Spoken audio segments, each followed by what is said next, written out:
Oh, here we go.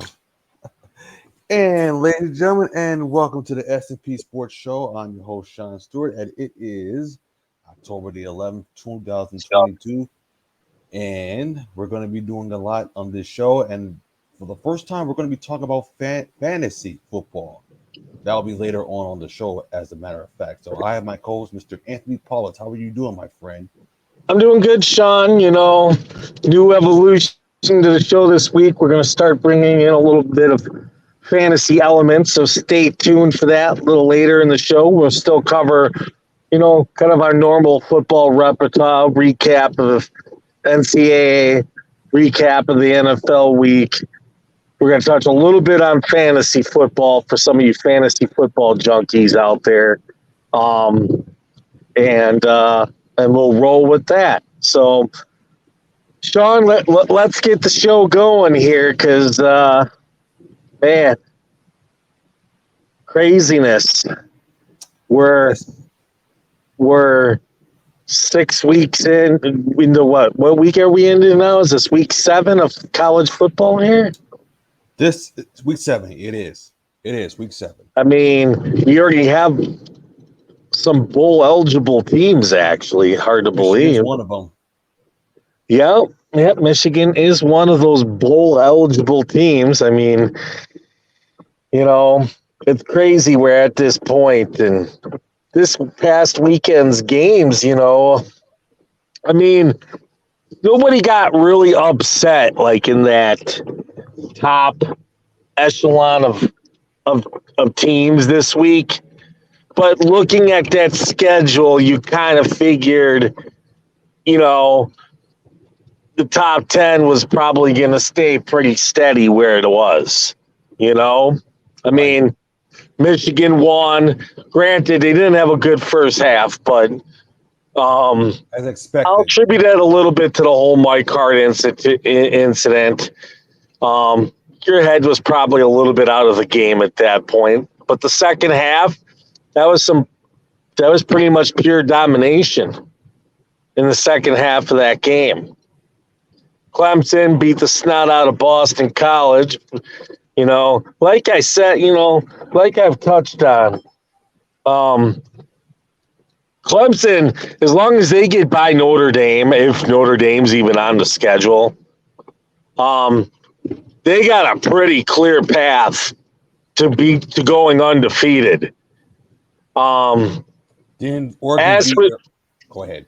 As for the strength of that schedule, they kind of need to hope at this point that Wake Forest and North Carolina State just keep winning. Because if those two teams start falling off the map, then it looks really bad for strength of schedule. And who have you played for Clemson? Kind of just like in the Pac-12 with USC. I was going to say, because they beat Washington State. It's not like they did it convincingly or anything. I mean, Wisconsin lost to Washington State at home by 3. I don't think USC beat the brakes off of Washington State, if you want to say. I mean, they won and they handled business how they needed to handle it. But it's not like they beat the snot out of them. And if a bad Wisconsin team lost to them by 3 and that, USC really hasn't played a true powerhouse yet, and that's going to change. They'll play Utah this week. I mean, to me, that's the game I've been waiting for USC is, can USC win on the road against a really good team? I mean, Oregon State was hanging with them till the fourth quarter up in Corvallis. So, I mean, Utah is a better team than Oregon State. Okay, look at that USC offensive line; it's not that good. It's not that good, but the one thing USC does have is playmakers and a quarterback. And by them being able to put up points, it helps the defense be able to dictate things more because teams are having to put up points. So teams would normally be trying to run the ball, I think, a little bit more on USC, but because they can't hold them with their defense, they're forced to throw the ball more against USC, which then in terms, makes it a little easier for their defense. I mean, it helps. So Utah's a different breed, though. We're gonna really see what USC is all made of this week against Utah. This is a game.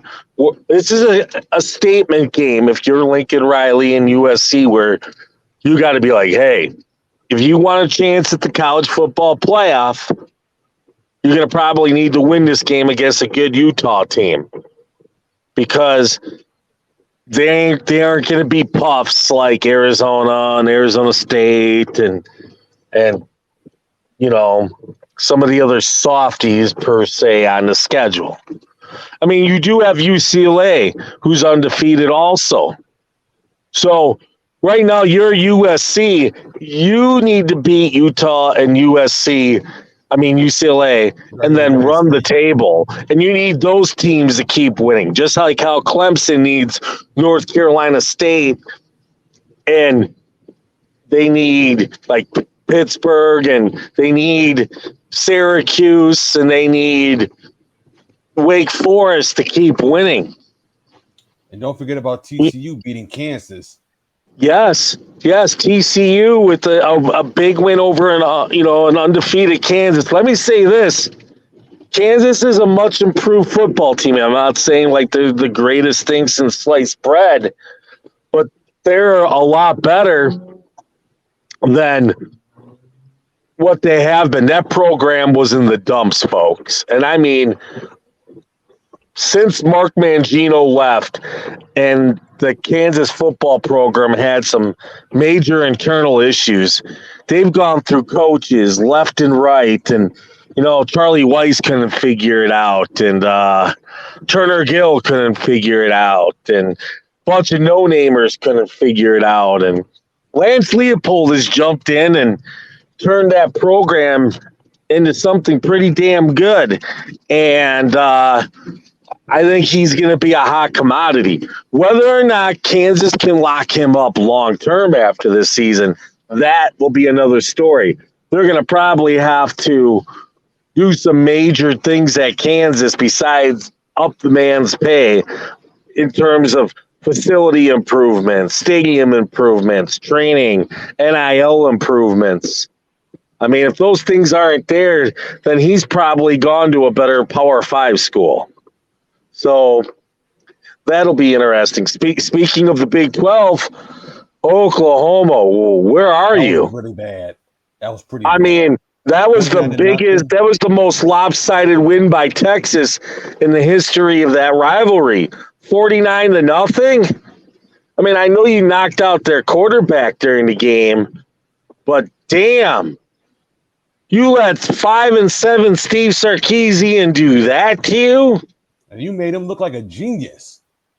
Man, Oklahoma is in a world of hurt right now. I don't know if Brett Venables knew what he was walking himself into, because this team is just terrible.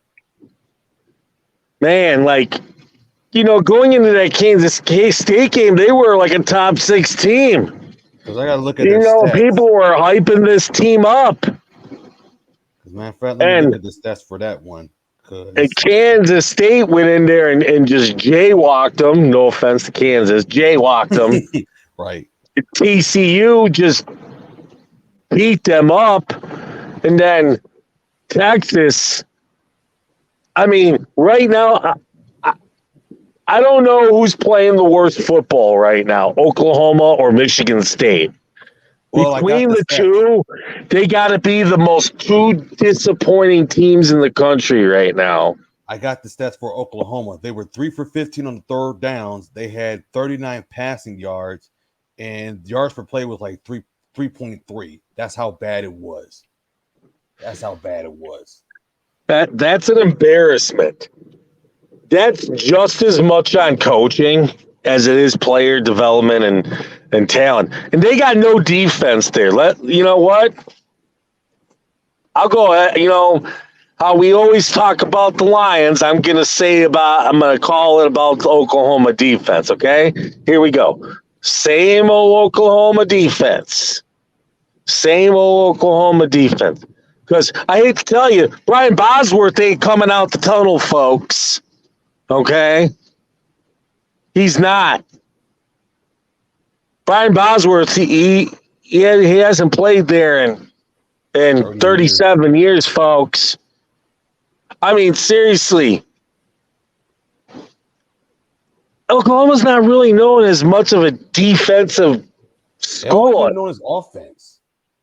I mean, even traditionally in NFL drafts, how often do you hear about defensive studs from Oklahoma? I hardly ever hear them, to be honest with you. Offense. It's always offense. It's always offense. Never defense. You know, I mean, you might have a 4th or a 5th round pick, maybe an occasional straggler in the 2nd, but they really don't produce a lot of defensive talent there.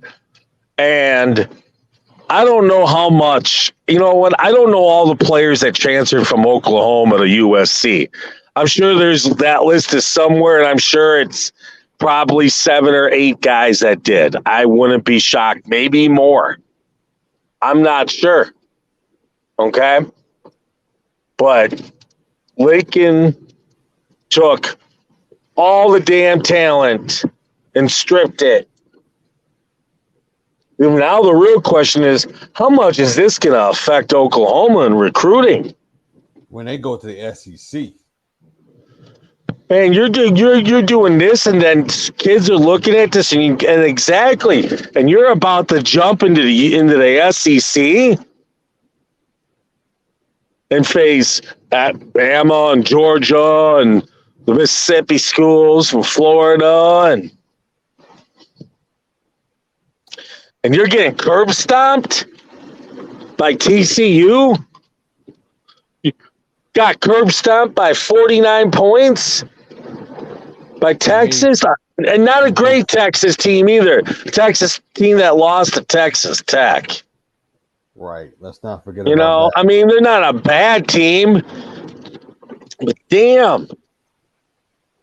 I mean, right now, if it wasn't for those puffs that they played early, this team might not even be a bowl team. And who knows? They still got to play Oklahoma State. They still got to play Baylor. Oh, boy. Man. West Virginia. Texas Tech. West Virginia. Kansas. You did say Kansas. Iowa State on the 29th. If that game's at Iowa State, because Iowa State isn't, they might have a chance against Iowa State. Might. It is at Iowa State. It is. That doesn't bode well. If that game was at Oklahoma, I'd say they might have a chance. But if that game's in Ames, oof, that's going to be an ugly. I'm going to just go ahead and say this now. That game's going to be ugly. Like 10-9 ugly. You know, like. Because I'm looking at the schedule right now. So the game between Oklahoma and Iowa State, that game is at Iowa State. And then the Baylor Oklahoma, that's in Oklahoma. The Oklahoma West Virginia, that's at West Virginia. Then Texas Tech, that's at Texas Tech. That's their last game. And then the Oklahoma State, it's in Oklahoma. So it don't look to me like it's not looking. I'll tell you right now, I don't know if that team makes a bowl game this year. I just don't know. Don't know. Let me say this. Illinois football. Brett Bielema's got them boys playing. Got. I believe they handled Iowa over the weekend in a very tight game, very low scoring game. And Brett Bielema's got those Iowa roots playing at Iowa, but Illinois, man, is not to be taken lightly. They're very they're playing a very physical brand of football down in Champaign right now, folks. And you know what? Brett Bielema, I have to say this, in the Big Ten, he knows how to take 3-stars and mold them. And he did it at Wisconsin, and now he couldn't really do that at Arkansas. And that style of football just didn't mesh at Arkansas. But in the Big Ten, it meshes, and he's basically Wisconsinizing Illinois, more or less. They're still undefeated at home, I'll say it right now. He may very well be the Big Ten Coach of the Year at this point. I mean, you're 2-1. Illinois could win the Big Ten West. They could. I think it's a 3-horse race right now between it's Purdue and Nebraska. Well, it ain't going to be Nebraska because the toilet bowl of the Big Ten was Friday night. Rutgers and Nebraska in that 14-13 thriller. Oh, I think okay. There we go. So, Ole Miss handled business this weekend as they should have. Tennessee beat the snot out of LSU this weekend. That, to me, was a statement game to say, hey, Tennessee is for real, and that game against Alabama's coming up, and that game's looking more and more enticing, as we're getting closer to that game than that. And then Wake Forest beat the snot out of the Army by 35.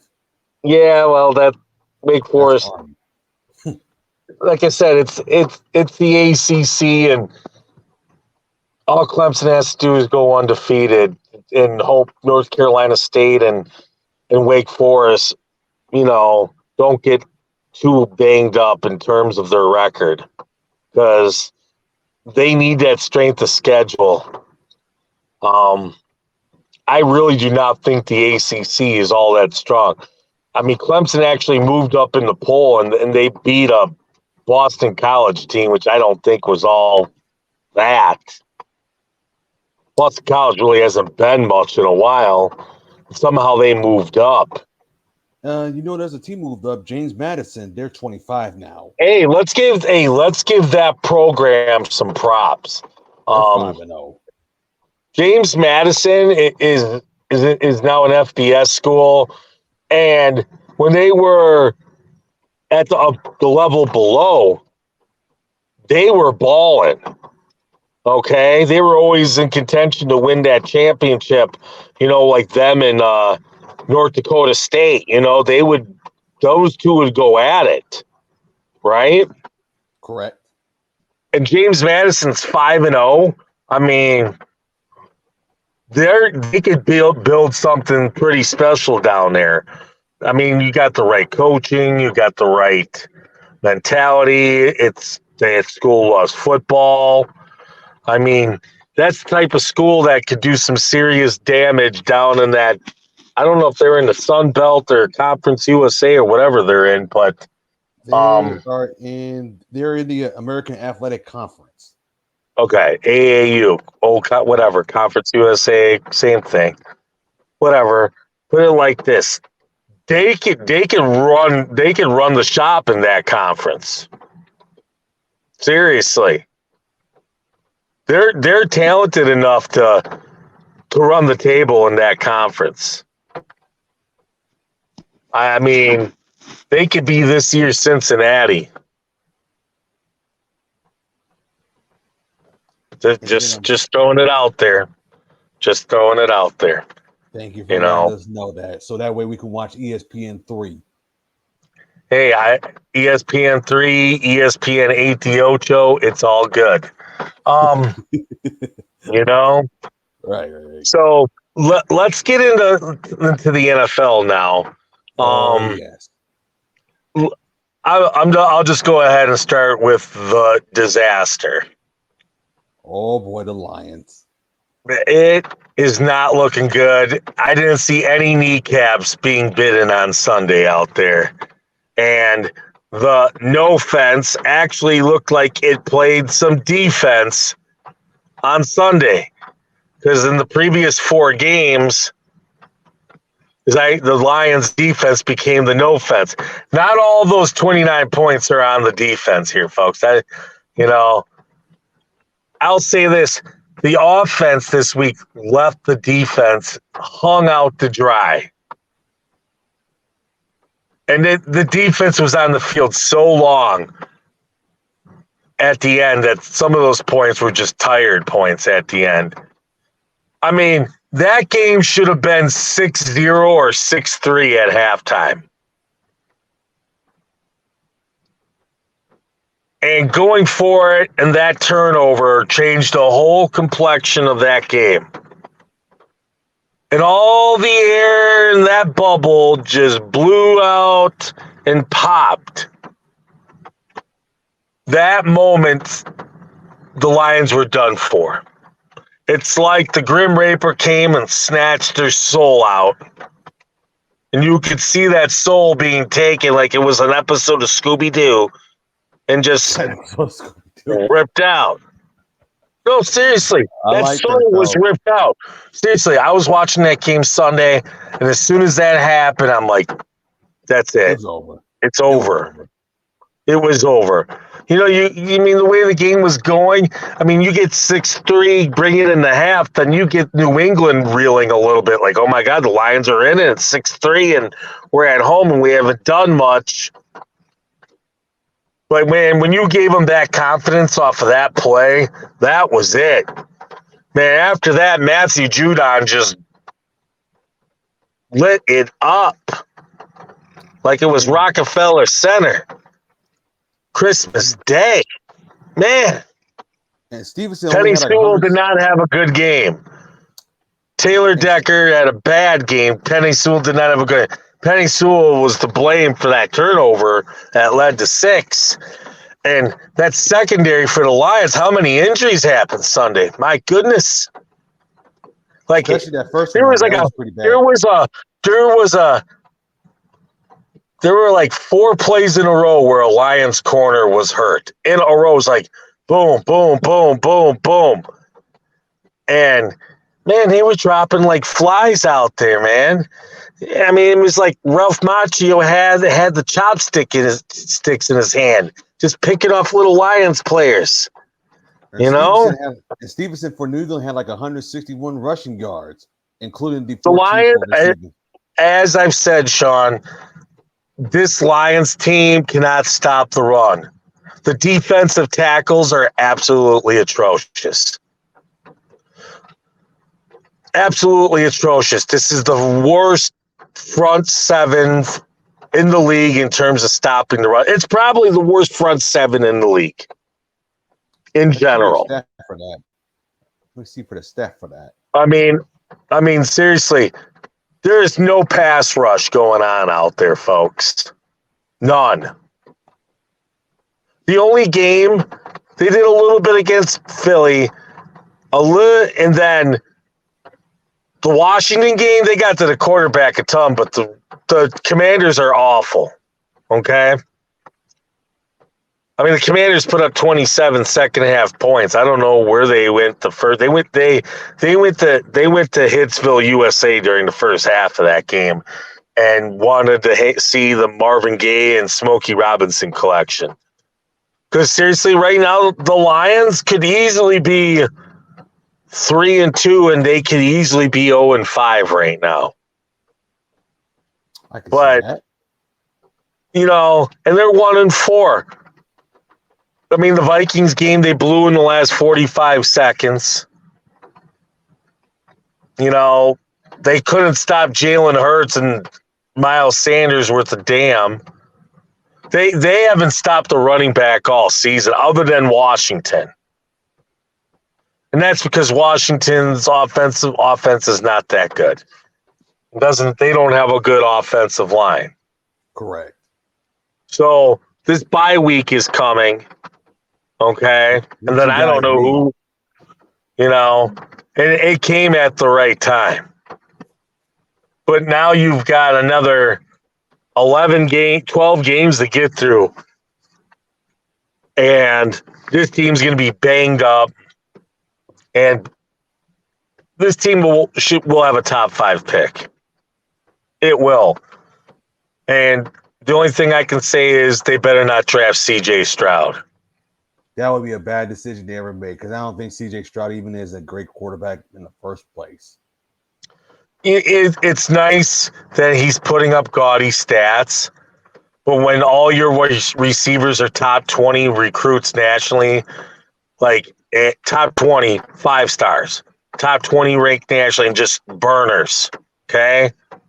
And you're playing out, and you're facing a bunch of 3-star corners. You know, it is what it is. So in that aspect, it's the Justin Fields syndrome. It's the Justin Fields syndrome is what you're dealing with. It's just stay away from him at all costs. Stay away. OSU quarterbacks are just bad news in the NFL. There's no development. It's almost like street football. Like playing that video game. that's my PSA on the Lions and my anti CJ Stroud draft. Just stay away. I don't care how many stats he's put up. Every OSU quarterback puts up stats, and then they're saying, "Oh, he's going to be the one. He's going to be the one." Yeah, I'm still waiting. We've been waiting since Art Schlichter got drafted. Okay, folks, and that dude ended up being a piece of trash, both playing wise and as a human being. Anyways, let's get to some other NFL here. I was going to say the Rams Giants beat the Packers. Yep, I want to talk about the Rams first, though. Go ahead. And the Cowboys. The Cowboys went in there and just beat the living hell out of the Rams on set, particularly that Rams offensive line, which is banged up at center. And they're missing out Andrew Whitworth, who retired. And Matt Stafford took a beatdown Sunday. I'm surprised he even finished the game. Exactly. The Cowboys went in there and just beat the living hell out of that offensive line and out of Stanford. Let me say this. Stafford has gone back to his one wide receiver ways. How he would pretty much only throw the ball to Calvin Johnson. He's doing that to Cup now. Allen Robinson is nowhere to be found. And I don't know if that's just because the talent's gone, because Justin Fields sucked it out of him the year before. But Allen Robinson essentially hasn't done crap in a season and a half. That's why nobody don't pick him in fantasy football, because you never know what he's going to do. And that run game, because the offensive line is so horrible. I mean, Cam Akers is glass anyways. They don't even have a running game. They cannot run the ball. They've got a good defense, okay? The Rams got a good defense, but when you throw them out on the field too long, your defense can only hold for so long if you can't control a lot of the clock because the offense isn't putting up points. They got beat up by the 49ers, and they got beat up by the Cowboys. When you have smash-mouth teams like those two teams, the Rams can't handle that. The Packers will be in a similar fashion if they face them. The Bills, similar fashion, smash mouth. Good defense, good pass rush, good to smash mouth you. Any team like that, and the Rams are in trouble. And the Rams, they've had this approach for the last couple seasons of being superstar heavy. Trade the draft picks, go get all the stars, right? Correct. Well, now it's hitting them a little bit because they've had to pay all of these stars. Ramsey, Kupp, Stafford, Donald, they all got paid. So it's hit the cap a little bit. Something's got to suffer. And what suffered is the offensive line play. They probably need Odell Beckham Jr. back. because Stafford trusts him. Because obviously there is no trust with Allen Robinson or any other wide receiver in that offense if your name is not Cooper Kupp. Right. He's basically reverted. So the Rams are in serious trouble here. And then we're talking about a contending team here. So in the division in the NFC West. As for the Cowboys, Cooper Rush, just leave Dak on the bench. Keep riding the hot streak. Defense is playing good. Cooper Rush is being efficient. No need to rush back. No need to put Dak out there. As long as you're winning, keep rolling. That's what I say. Because we play the Eagles next. They got that big game. I was just leading into that. They got that monster game. You know what? We thought that the NFC East was going to be the NFC least going into the season. But damn, the Giants are 4-1. The Cowboys are 4-1. The Eagles are 5-0. I mean, this is a huge game. I mean, the Eagles, you know what? They're finding ways to win. But let me say this about the Eagles. Yes, they're 5-0. But who have they really beat to get those 5 wins? Not a lot. But they haven't beat anybody. You beat the Vikings. The Vikings is probably their biggest win. Right? Correct. I mean, who else have they beat? What did they beat? Who else have they beat? The Lions, Vikings, the Cardinals, Commanders, and Cardinals. Yeah. Bunch of bums. You haven't beat anybody yet. You're about to. This game against the Cowboys is the Eagles' first true test. On Sunday, straight you're 5-0. Let's see what you're made of now that the competition has stepped up a little bit. Let's see what you're going to be bringing to the kitchen, and that that Cowboys defense, man. It's just Micah Parsons, man. 2 sacks on Sunday, man. He is this. He could easily be this generation's Lawrence Taylor, man. He's just changes that whole perspective. And there's another player the Lions passed on, right? Anyways, it's okay. Just throwing it out there. It's okay.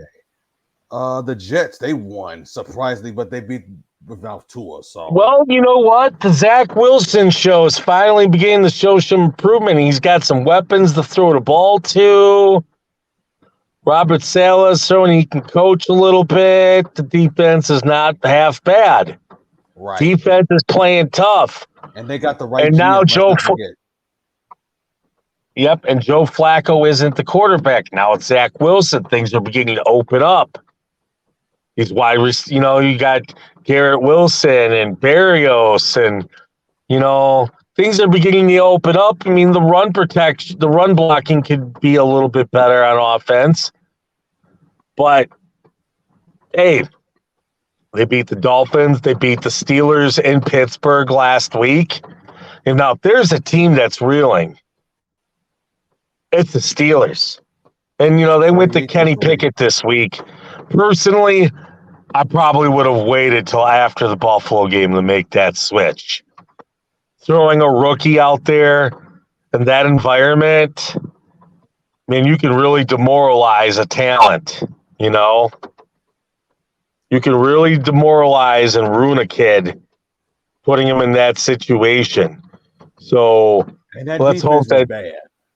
Well, the Steelers' defense is missing T.J. Watt, but more importantly, as I've touched on the show before, the Steelers' offensive line is trash. They can't run. They can't run block. It's one of the worst offensive lines it may be the worst offensive line in the league in terms of run blocking. It very may well be. It is bad. So the Steelers are pretty much one-dimensional in terms of throwing the ball. And you've lost your best defensive player you knew it was going to be trouble on Sunday. And at Buffalo, man, it got ugly early. Just real quick, I want to go revert back to the Lions-Patriots game. Quick. It's amazing how Bill Belichick can always take pieces and interact pieces and interchange them and still get results. This Zeppi kid, he looks better than Mac Jones. Mac Jones might not be the starter when he comes back. I'm serious. Cardinals, the Patriots might have found themselves a quarterback here in Zeppi. They may have. And he's from Western Kentucky, if I'm not mistaken. Yep, and he may very well be the starter. And I think that they need to consider that. Because Mac Jones just hasn't got it done. And that. I mean, let's talk about the Tampa Bay Buccaneers Sunday. Yeah, they got the win, but it wasn't an impressive win against Atlanta. I was going to say. And the league. Yep, and let me just say this. The league, these roughing the passer, that was the softest flag I have seen in ages. I mean, don't get me wrong. I love Tom Brady because he played at Michigan and all, right? But there was no way in hell that was a roughing the passer penalty. I've seen way more vicious sacks and hits not get called or anywhere close to it, and you're going to throw that on that play. That dictated the end of the game because it would have been fourth down. You gave the Buccaneers a new set of downs, and then they got a first down 3 plays later and were able to run out the clock. Too much power by the referees, and that's 2 weeks in a row Jerome Boger has messed up calls in a decisive manner. Some type of reprimand needs to come. And if you think that was worse, or something. Monday Night Football was worse. Yeah, this roughing the pass, man, it's almost like it's protection or something. I don't know, but the one on Brady was just, it was unbelievable. Unbelievably soft with that. Let's talk about the Packers and Giants. Yeah. The Packers had this game in control. The Packers had this, and they should have won. But they abandoned the running game. Because it was like 2010. They abandoned the running game, and they abandoned their best offensive asset in Aaron Jones. And that offense just looked out of sync because they abandoned Aaron Jones. And they lost. They abandoned Aaron Jones. They abandoned A.J. Dillon, basically. Got too cute in the passing game. And it allowed the Giants to come back and handle business. Now, do I think the Giants are better than the Packers? No. But the Packers were outcoached, especially in that second half. That loss falls more on Matt LaFleur than it does anybody. That was not good coaching and not a good game plan in the second half. Not good at all. Let's give it up for the Giants. I mean, Saquon Barkley's playing like a man. That tight end, the tight end Bellinger looks like a nice little 4th or 5th round steal that they got. Part of the Bears trade. Let's remind people of that. That pick was the Bears draft pick. So, you know, the Giants are racking up thanks to the Bears, and the Bears, you know, just donating. And ever since they beat Tennessee, people look at the Giants, and people got to remember, like before the season even started, Daniel Jones was like about to be released if he didn't get it done this season. But looks like he's getting it done as of right now. Yeah, I mean, he's just doing work, and that's important. It's important, and Barkley right now, he's in the mix for MVP talk. I don't care. He is definitely in the mix for MVP. I don't think he'll win it, but he's definitely in that discussion. Like a candidate, in other words. Oh, he's a candidate for sure. I mean, he probably will be comeback player of the year this year. I was getting ready to say that he'll probably more comeback of the year than getting the MVP, in my opinion. I think he'll be more comeback player of the year, and and we'll see from there. It's just a matter of can he stay healthy. Exactly, I would agree on that. And then right now, league MVP right now, probably Mahomes. Right now, got to thank Mahomes, Josh Allen. Yesterday. Oh, there were, but hey, we saw how valuable Travis Kelce is to the Chiefs yesterday. 4 touchdowns. That's that was awesome, man. And they still show you they can come back and win. That's how dangerous the Chiefs. I mean, the Chiefs got firepower, man. They're the scariest team offensively in the league. Scary. Let me say this. We want to talk about scary. Sadly, they have no defense, but they're scary. Is the Seattle Seahawks. Yeah, they lost again on Sunday to the Saints. But man, Geno Smith is balling. And he's got two weapons. I'll say this: Geno Smith is playing better now than Russell Wilson has in the last couple of years. That's very sad if you think about it. And if you now think about it, the Broncos have been taken to the woodshed by Russ Wilson. Not only did they give up 2 first-round picks or 3 first-round picks or whatever they gave up in a whole slew of players, but then they were dumb enough to give this fool a contract extension. And Denver was plus the added years on the contract. So essentially they're tied to like 7 or 8 years at $290 million. Wow. I mean, the only one that's laughing is Sierra to the bank. Oh, yeah. And Baby Future, and Ciara are the only people that are laughing and running to the bank. Sure. Like, seriously, if I was Ciara, I'd be a little bit worried about being in the Denver area. Might want to venture back to California or something, because in a couple of years, man, if Russ continues his downslide, man, it's not going to look good. It's going to be a this trade for Russ, man, it's like the Seahawks knew it and just bamboozled the Broncos. Because there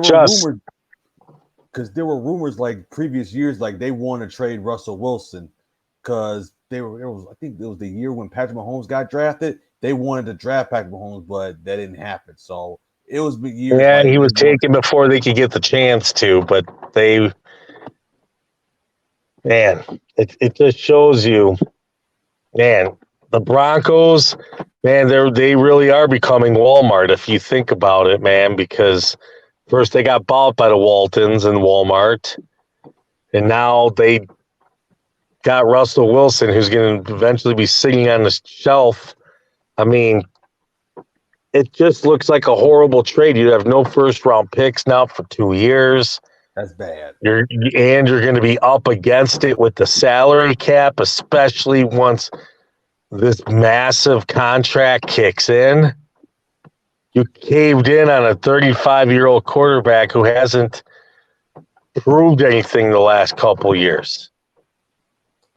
I mean, dude, what it really shows is just how damn good Tyler Lockett and DK Metcalf are. Seattle really hasn't had an offensive line, but man, they're putting up points this year. Now, if they had a defense, they could maybe do something, but they have no front seven. They got really nobody on that defense. They have nobody.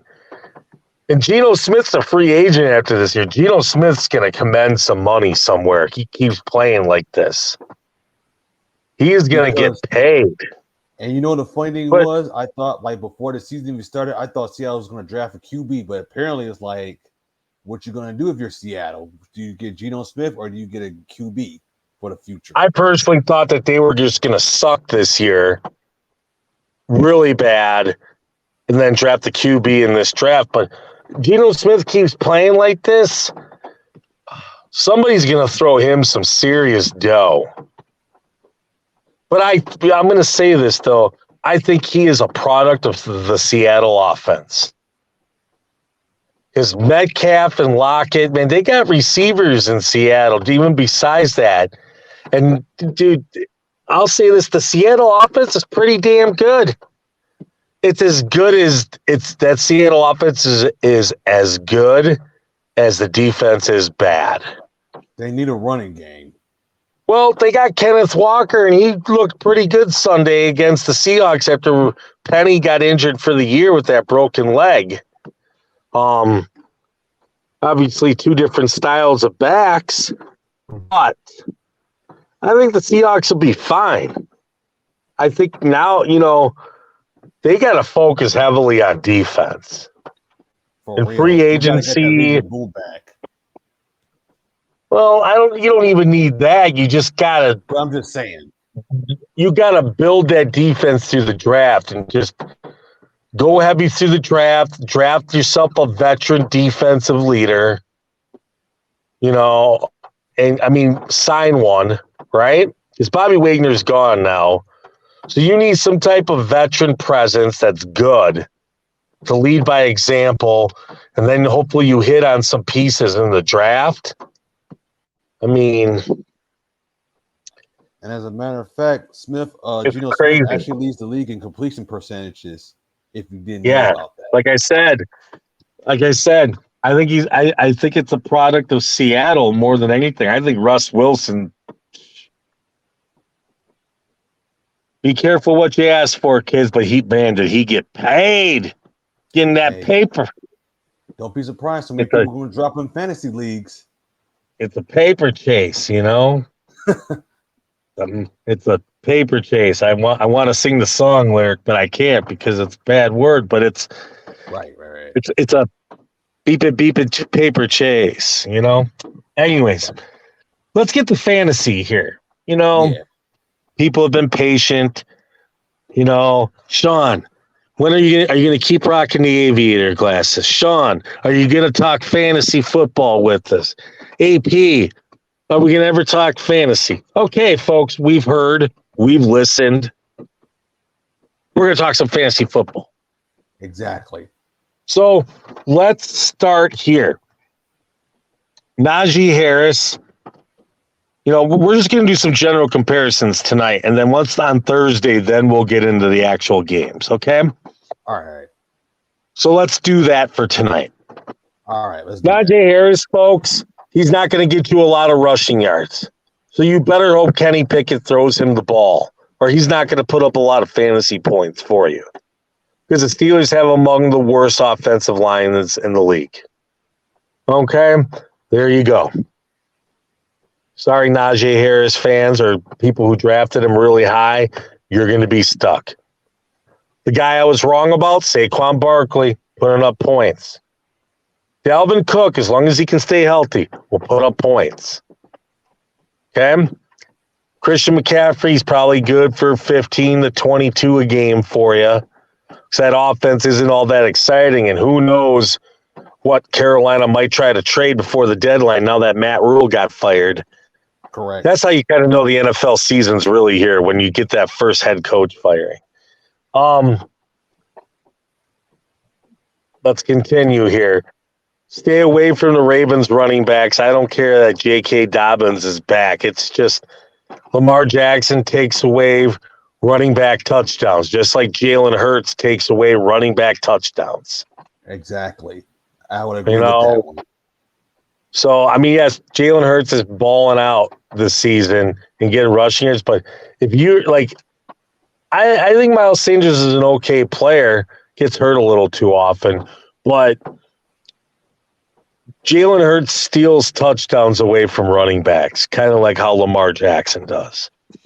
So that's my advice on those two teams right there, because similar mobile quarterbacks in a way, they get a lot of rushing touchdowns with that. The Saints, the Saints, I think you gotta, think about Alvin Kamara. I mean, he had a game Sunday against the Seahawks, but he's probably going to come back down to earth. Everybody has good games against the Seahawks. I mean, look at T.J. Hawkinson. He had a great game. What did he do this Sunday? 1 for 6. Folks, that wasn't an enigma, folks. That wasn't an enigma. That's an interesting word you used there, enigma. Yeah, like Edward Enigma, like in Batman with the Riddler. But anyways, right. Exactly, enigma, right? T.J. Hawkinson fans, he ain't there. I won't be shocked if T.J. Hawkinson is traded by the Lions before the trade deadline. So just an FYI there. Let's see if I get that one right. How about Derek Carr? Because he can give you some points.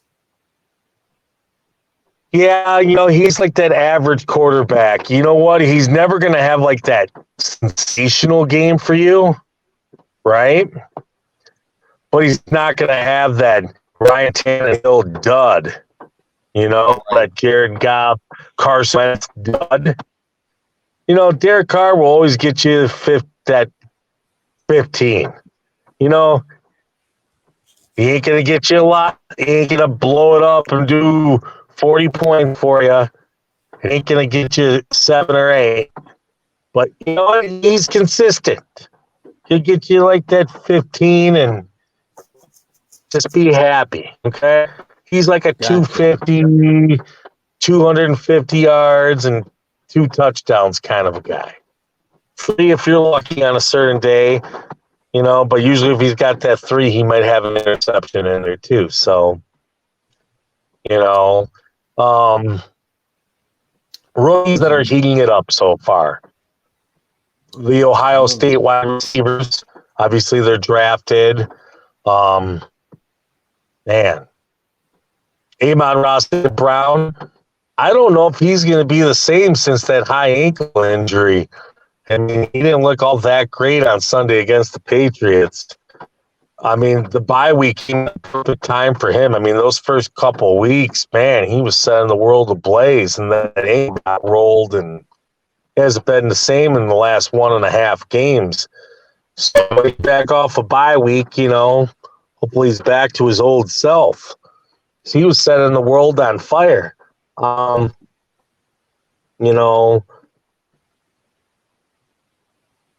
Clyde Edwards-Hilaire's been putting up some good points in fantasy. So there's a guy right there. Surprises so far. Jeff Wilson. Elijah Mitchell got hurt the first week against the Bears, and Wilson just put in numbers every week. I mean, what's his name again? You was breaking up. Jeff Wilson. Okay, Jeff Wilson. Okay. I mean, dude, even Tevin Coleman got in the act on Sunday. Dude, those 49ers running backs were just putting up fantasy points like crazy. I think between 2 of them put up like 38 fantasy points on Sunday, between the 2 of them. And Tevin Coleman got cut by the Jets and picked up by the 49ers and was on the 49ers practice squad and then elevated, right? And then Jeff Wilson's been the guy since the Elijah Mitchell injuries. If you're looking for a running back on a physical smash mouth football team, Jeff Wilson's your guy right now. So I would look at, he's putting the points. There you go, Sean. I gave you some free fantasy football advice. Go and use it. I know you're smiling over there. So, I mean, there is some hints right there. I think hopefully we've helped out some of you today or out there in a deeper league format that's looking for guys and point producers that can come through. I'll throw out a couple other names out there. Craig Reynolds from the Lions, okay? If DeAndre Swift keeps getting hurt, because he'll come back and then he'll get hurt again. It's just, I think DeAndre Swift is super talented, but that dude just gets hurt too damn easy. So keep Craig Reynolds on your team, because especially if you're like if you got DeAndre Swift on your team, I think Craig Reynolds is a guy you got to keep on the team for death. Like a cuff your running back guy. Because, Jamal Williams is good, but he's more like a change of pace kind of a guy. So I mean, in that aspect, it is what it is. So I think we're, Craig Reynolds and then with Cordell Patterson being out, they got Avery Williams, I believe, put up about 12 points, over 15 points in fantasy on Sunday. He's a converted cornerback from Boise State. He was a defensive player, and they turned him into a running back. And he made the 53-man roster. And, man, he's done some heads out there. And then, obviously, the rookie steal so far, Damian Pierce from the Houston Texans, man, putting up 20 points a week here. He's putting up points, Sean. That's an unexpected quarterback right there, David Pierce. I didn't think he was going to do that well in fantasy, to be honest with you. 4th round pick out of Florida, man. He's just doing, they had such faith in him that they cut Marlon Mack. Marlon Mack is not a bum, okay? I mean, Marlon Mack's a good, serviceable back, and this dude's putting up 20 points a week and keeping the Texans in pretty much every game.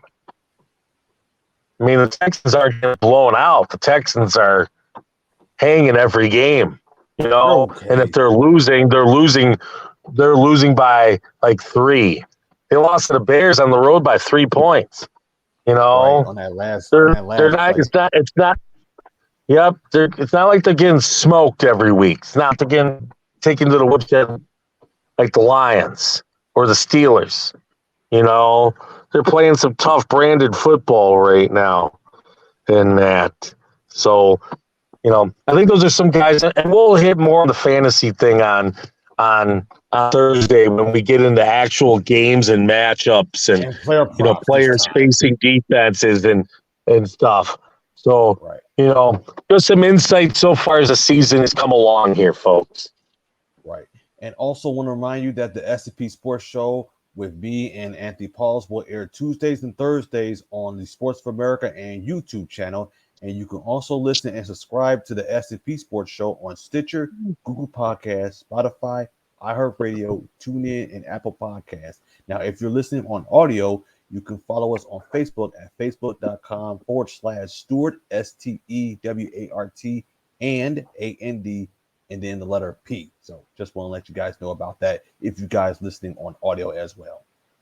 So we will see you guys this Thursday. So until then, have a great night. Thank you. Take care.